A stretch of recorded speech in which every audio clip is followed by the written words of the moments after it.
Badal som, ako po ceste beha kačička s malým. Zastal som a v kanáli som videl, že sa pohybujú ďalšie malé. 6 mláďat spadlo do hlbokého kanála krytého mrežou. Ich mama sa k ním nevedela dostať a pobehovala po rušnej ceste. Všimol si ju okolo idúci vodič, ktorý neváhal zavolať hasičov.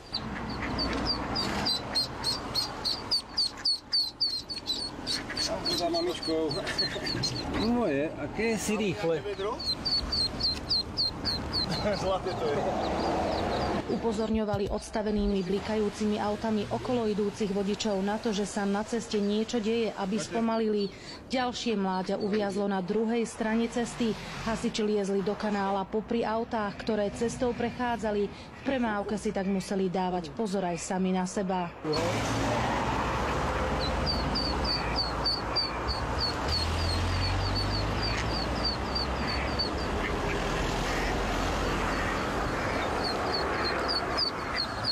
Behala určite aj s malým. Zo 3-krát by ich tu už bolo zrazilo. Kačacia rodina prešla z Hrona cez 2 dvojprúdovky plné aut. Hasiči ich naložili do vaku a odviezli späť k vode. Všetky sa bezpečne vrátili tam, odkiaľ sa vybrali na výlet. Oni pôjdu za ňou.